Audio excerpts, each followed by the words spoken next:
गोरखपुर में साइबर अपराधों पर शिकंजा कसने के लिए चलाए जा रहे अभियान के तहत गोरखपुर पुलिस ने एक बड़े और संगठित साइबर ठगी नेटवर्क का पर्दाफाश करते हुए 3 आरोपियों को गिरफ्तार किया है। प्रारंभिक जांच में सामने आया है कि ये गिरोह फर्जी दस्तावेजों के आधार पर मर्चेंट क्यूआर कोड तैयार कर साइबर ठगी से अर्जित रकम को विभिन्न खातों के माध्यम से इधर-उधर स्थानांतरित करता था।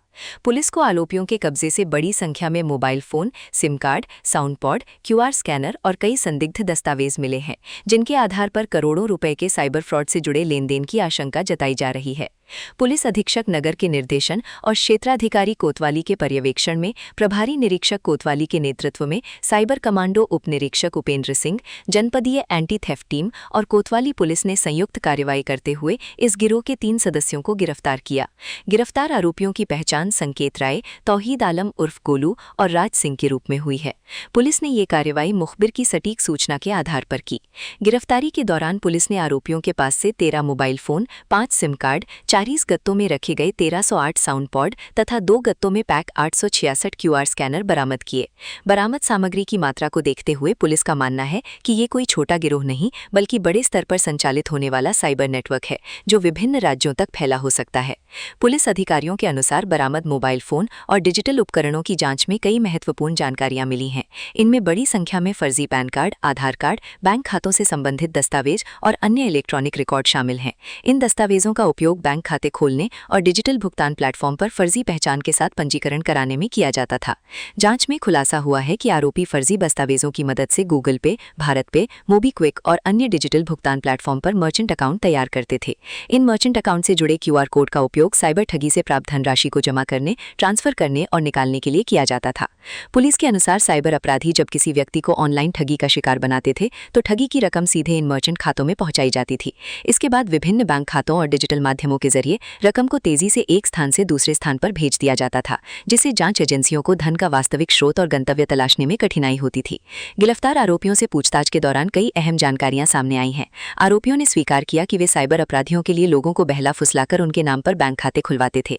ऐसे खातों को साइबर अपराध की दुनिया में म्यूल अकाउंट कहा जाता है, जिनका उपयोग अवैध धनराशि के लेनदेन के लिए किया जाता था।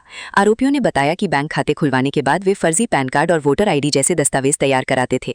इन दस्तावेजों के आधार पर खातों को डिजिटल भुगतान कंपनियों के यहाँ मर्चेंट के रूप में पंजीकरण कराया जाता था।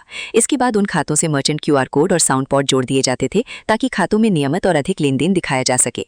पुलिस जांच में ये भी सामने आया है कि गिरोह की पूरी रणनीति इस तरह बनाई गई थी कि साइबर ठगी की शिकायत मिलने के बाद भी संबंधित खाते तुरंत फ्रीज न हो सके। अधिक लेनदेन और सक्रिय मर्चेंट प्रोफाइल दिखाकर खातों को सामान्य व्यावसायिक गतिविधियों वाला प्रदर्शित किया जाता था। इस प्रक्रिया के जरिए ठगी की रकम को तेजी से अलग अलग खातों में भेज दिया जाता था। इससे शिकायत दर्ज होने तक धनराशि कई स्तरों से गुजर चुकी होती थी और उसे ट्रैक करना कठिन हो जाता था।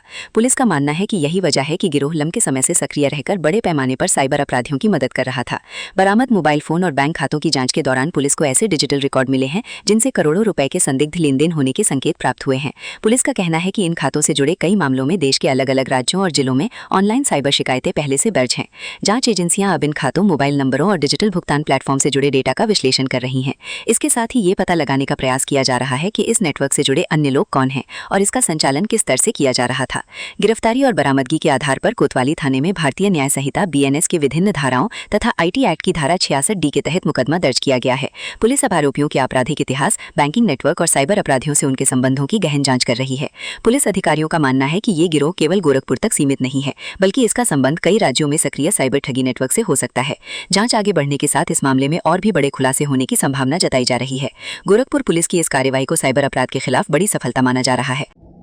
देखिए, आज दिनांक 10 जून को थाना कोतवाली में साइबर अपराध करने वाले 3 अभियुक्तों को मुखबिर के सूचना के आधार पर गिरफ्तार करके कार्रवाई की जा रही है। इसमें जो ये 3 अभियुक्त गिरफ्तार हुए हैं, इनसे जब पूछताछ किया तो इनके द्वारा बताया गया कि ये जो पेमेंट गेटवे के क्यूआर कोड्स होते हैं, ये क्यूआर कोड्स जनरेट करते थे, जिसके लिए वो फर्जी दस्तावेज इस्तेमाल करते थे।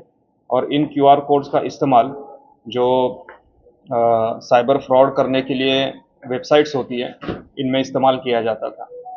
इनके कब्जे से करीब 2000 ऐसे क्यूआर कोड बरामद किए गए हैं और 13 मोबाइल्स जो इसमें यूज़ हुए हैं, ये बरामद किए गए हैं।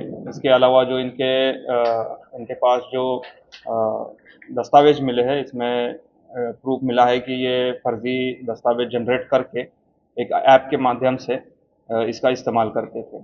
इन सारे तथ्यों के आधार पे इसमें अग्रिम विवेचना की जा रही है। सर ये कब से काम कर रहे थे सर? कहाँ तक फैला था और ये कब से करें इन्वॉल्व हुए? देखिए, इसमें जो सूचना जो प्राप्त हुई थी, इसमें ये पिछले कई महीनों से ये काम कर रहे थे और इसमें और कितने लोग इन्वॉल्व है इसकी पूछताछ चल रही है और इसमें जो भी अभियुक्त इसमें संलिप्त पाए जाएंगे उनके खिलाफ कार्रवाई हो जाएगी। रिकवरी कितना हुई है?